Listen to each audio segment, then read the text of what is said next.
So for a theme, maybe we could start with how to help our colleagues, how to help non-technical people, maybe how to convey data to others. So does anyone have any questions on that? This only works if people have questions, so otherwise it's going to be a really... We don't bite much. Yeah. Or maybe you guys have questions for the audience. We can flip it around, right?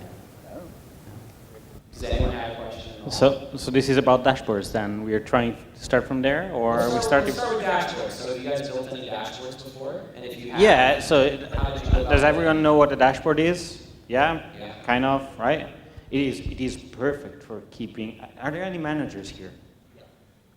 Right? You didn't see this. It's perfect for keeping them distracted, so they don't bother us while building stuff. Yeah. For the cats. Yeah. Dashboards are basically like laser lights for the cats. It works for you guys awesomely. And they're basically useless. So how can we make it better then? You terminate them. You get a report that gets run every week and deal with it. Yeah. Do any of you guys have startups at all, or have built a startup before? Because many times you'll work with people, for instance, like VCs or maybe people that are interested in working with you or partnering with you, and they want weekly, monthly updates. This is a lot of data to provide, especially when you're trying to focus on actually building something. So how can we maybe make this easier? So I found that people really like reports in the form of chatbots. Okay. So This kind of ties in with that chatbot. yeah, so I made like daily registered users, daily active users, stuff like that, as like a chatbot that could be prompted via Slack. Okay. And then my successor made it actually report graphs in Slack.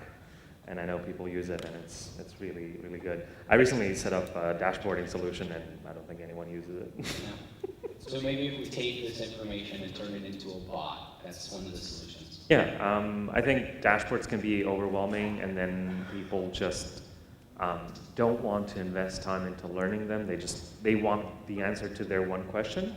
So I would say hold off on anything until people start asking the same question every day or every week, and then build a specific thing for that. Unless you have like people who actually want to do analysis. Okay, Maciej, did you have a comment? Sure, why not? I'm in a luxurious position because I run my own thing, so I made myself very happy by actually turning off analytics on a lot of stuff and got less information, and found it stressed me out less than I had known. If you're looking at the dashboard, you're not looking out the window. That's my philosophical take on it. But one thing I've always wanted to do, and I wonder if anybody here has ever done, is like, someone once had a little fan set up, so anytime there was a hit on the website, it would spin. So, if it started blowing harder or less, like these fun, like non-visual, but very intuitive thing. Yeah. Did you see the Furby one that like turns red light in the eyes and goes like, the build is failing, I'm gonna kill you? Okay, so when you wake up from the la-la land of startups and go back to the real world, you discover that most of the data that startups care is basically bullshit and useless. If you want to build, for example, a really useful dashboard, you need an Arduino, and you need two lights, one green, one red. When it's green, you're profitable, you're making money. When it's red, you're losing money. And you put that on a few places around the campus. That's all you need. I have a little story that deals with this, and I have a friend that is very good at telecom, and there was a telecom company in England that they had a dashboard like this, green and red. And one day it turned red, and the board of advisors said, why did it turn red? And then this question got asked all the way down the chain, and the answer was, we don't know. Because they built this so long ago, they had no information about how it actually worked. So they had to hire him as a contractor to come in to find why the light turned red. Yeah, that is amazing, but the point is that a startup should not make money, because as soon as you make money, they're going to come for it. That's the idea.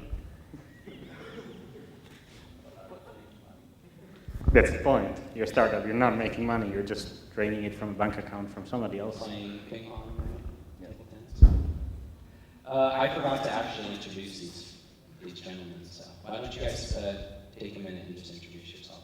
Oh boy. So my name is Srdjan Vranac. I'm from Novi Sad in Serbia, or Vojvodina, whatever you like. I run a small team, 3 people. We deal with clients that are like from small family business to Fortune 500 companies. We don't do startups, thank you.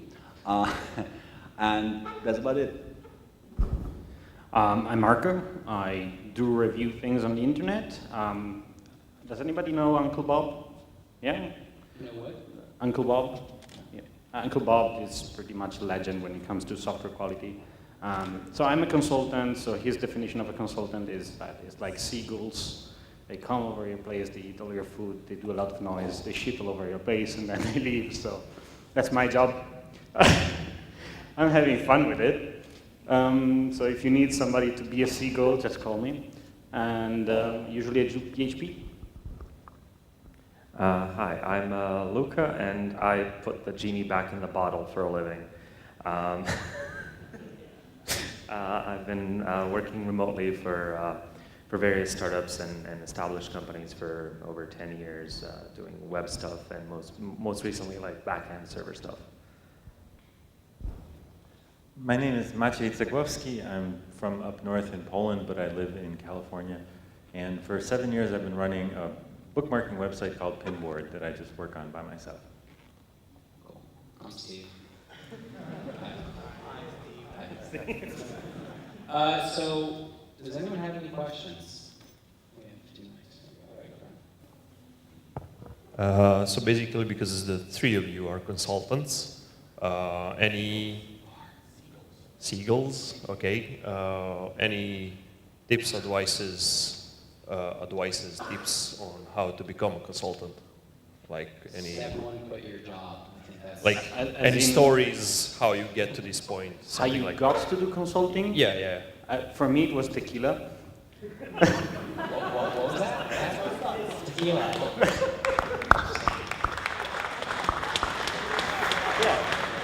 Well, I was at the conference, got really drunk, and I said, you know what, let's try it, you know. I did a lot of open source. I thought, okay, I'm good at this. Let's try ruining someone else's business. Yeah, I didn't choose this life. It chose me. No, seriously. I was basically unemployable because I wanted to do the things right. And at the time, where I was located, people were cutting corners. And basically, this was like meat factories of wonky websites that are like printed out like tens a week. So I didn't want to do that and started doing my own thing. You need to be bitter, you need to be very angry, and you need to have a lot of patience to succeed, because your bitterness and anger are the only things that are going to power you through the dry days. So I kind of stumbled into this consulting stuff. Just happened to have a roommate who worked at a job searching site who told me to sign up as something that was happening. I worked for a British company for about 3 years when the housing crisis hit there and their money dried up. And I was like, okay, I'll try running a web studio in Croatia. And that financially crashed and burned. It was very successful delivering good products, but it wasn't good business. And then I tried my hand at like doing the job thing, like the 9 to 5. And it turned out I wasn't really compatible with that stuff. So when that kind of fell through, I said, well, why don't we go back to the remote stuff? And I found it makes me very happy to wake up and see just a huge flood outside or just really heavy snow, and you walk to the kitchen in your slippers and you make yourself coffee and you're still warm. That's how I ended up here. So one thing that Maciej mentioned earlier is that he actually doesn't live in San Francisco anymore. He's doing the whole digital nomad thing. And as a consultant, this is something that's fairly attractive, the ability to just work from wherever. And we heard some talks about this as well. So do you guys work remote? And how do you like it? And kind of what are your experiences there? Okay, so I work remotely. I work from home most of the time. I got asked today how I started working remotely, and it happened that I was working for this British company out of the Zagreb office, and nobody in this office was working for the same team as me. They were doing different things. So this one day it was raining very heavily, and I just didn't want to go to work, so I stayed at home and I worked from home. Didn't tell anyone. Did that for about 2 weeks, and then I asked the British folks, like, hey, did you notice I was working from home for 2 weeks? No, you didn't. Great. Can I continue to do this? And after about a month, I told them to cancel the contract with the company whose office I was working through because I just wasn't using anything there. And I also, working for them the first summer, I moved to my summer house and didn't tell them. I was like, oh yes, it's very windy here in Zagreb. And then next year I was like, so last summer I spent 3 months at the coast, can I do that again? Yeah, sure. So the moral of my story is it's easier to beg for forgiveness than ask for permission. Yeah, I pretty much started with a team that was all remote. So my company is pretty much only consulting. We're Rove. We got people in every continent except Antarctica for now. Yeah, so you just need an internet connection in order to be able to work together. And we started off with like Google Hangouts. Gladly, Hangouts was actually a recent thing. I think they just renamed it from, what was it before? Google Talk to Hangouts. That's where we started. They had this video thing. It made your fun spin. But on the other side, you just go to the computer in the morning. You don't need any pants because nobody's going to see it anyway. And you turn on the camera and you're with your team, and that works amazingly. And every time it's good morning when you join, it may be midnight, it may be in the morning, it may be evening, and when you leave it's good evening or goodbye. Yeah, I think the tip maybe there is just make an effort to communicate better, and that really helps. Right? Definitely. Not only that, but you need to ensure that you have business hours. Because if you're, I mean, working remotely is fine, but you need to set the ground rules because otherwise you're screwed completely. People will start pinging you in God knows only what hours, depends on your cycle. I mean, it takes discipline, as with everything in life. It takes discipline and it takes willpower, and not only that, but it takes a lot of effort just to keep the pace that you set. Because once you start working with people and tell them, I'm in a CT+2, I work from 9 to 5, they expect you to be available then and there. So ideas of, hey, I'm gonna pop out for coffee and lunch for next 5 hours might not be viable in the long run. So I'm screwed. Nope. Let's take another question from the audience. If there is one. Anyone? So, This is for you, Maciej. Maciej, right? Basically, you work on your own product for 7 years. Like some rules, some discipline, some tips on how to work on your own product. Like, how did you ever even get started working on your own product? And Well, first, I'm a terrible businessman. I'm lucky because I can write well, and I cling to that, and I would be out of business if I couldn't do it. So my rules are terrible because I'm a terrible businessman. My rules are you're only alive once. Think about that. More seriously, I think the biggest problem for working on your own project long term is stress management. It will stress you out and expand to fill whatever available anxiety you have to allot to it. So I noticed that people who I admired when I started off have quit in the interim because of stress. So for example, Instapaper. Has anybody here used Instapaper and liked it? So we have a couple of people. So Marco Arment kind of ran it as a one-person thing and basically stopped because it was just too much. And things, for example, I don't have any sort of alert. If things go terribly wrong in the night, I'm not going to find out because I figure it's better to have me rested at 11 a.m. than, panicking at 3 in the morning, breaking things even worse. So but I have found that to be a challenge. When anything you do for years at a time, stressful things will happen in your life, changes will happen, and not really knowing, I think this holds true for consulting as well, not knowing what is a month away, 3 months away, 6 months away, when there's other people who depend on you is difficult. Maybe you guys would like to answer that too, how you manage the psychological aspects. One thing that I want to say is that I think there's a very noticeable, at least for me, cultural difference between the United States and Eastern Europe when it comes to work-life balance. And I think in Europe, people are much more aware that you need to have a life outside of work. And maybe those lines are blurred when you have your own business or you have your own consultancy. So how do you handle that? How do you manage that? So I've found that my availability most of the time is above and beyond what people expect, but also very early on I demand free time in the form that I need it. So if I'm working for American companies, that means I'm between 6 and 9 hours offset from them, which means that noon for them is either 6 or 9 p.m. for me.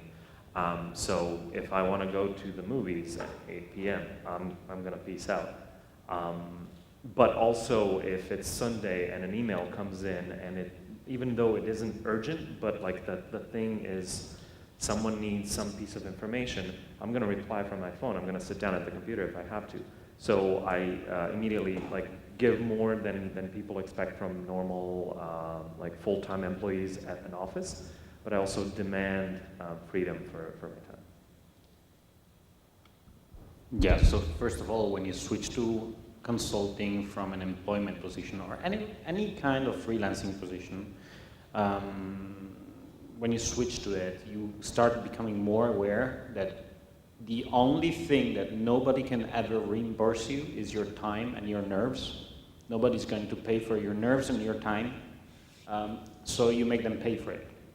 And it is how it is. I mean, so what happened to me, for example, is the first 2 years of consulting, I was so obsessed with, oh my God, I can make so much money now, that I worked so much, and I overworked and overworked.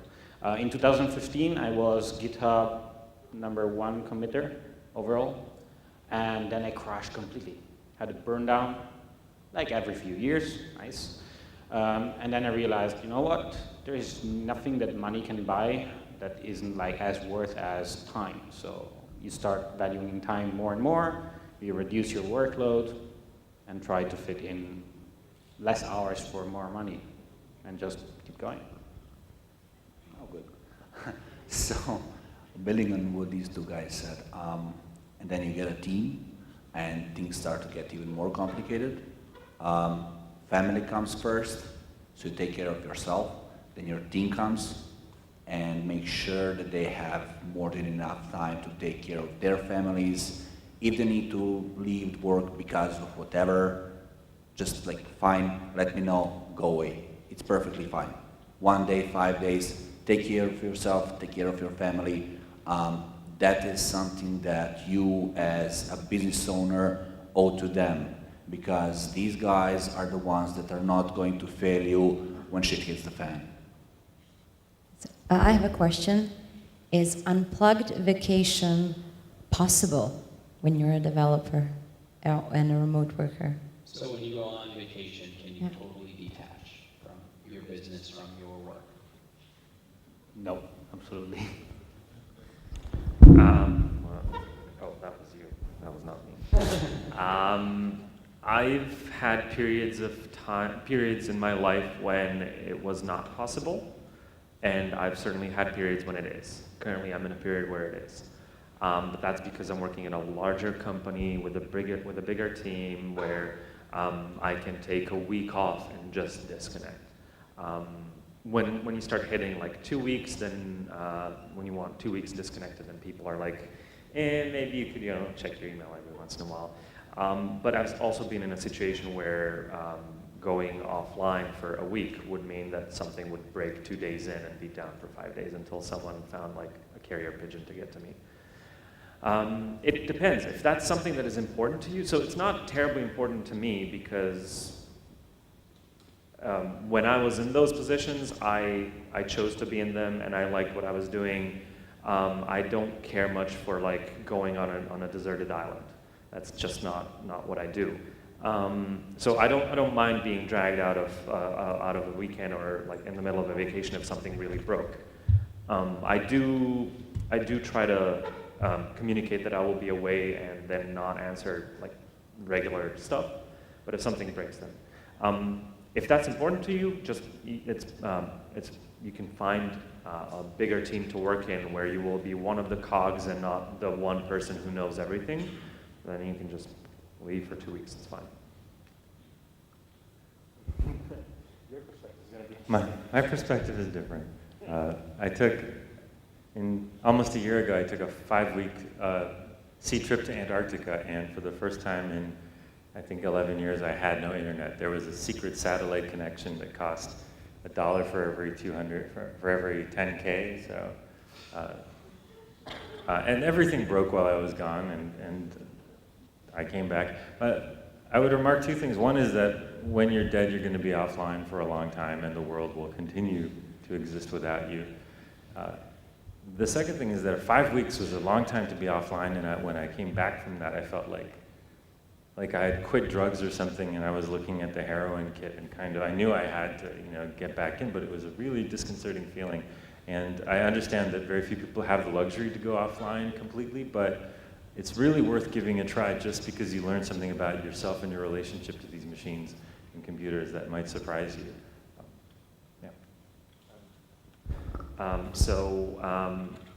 I was working for a company based in LA for 3 years, and the first time I flew to California from here, it's a 12-hour flight. The first time I flew there, I flew maybe a dozen times, that relation from Frankfurt to LA or San Francisco.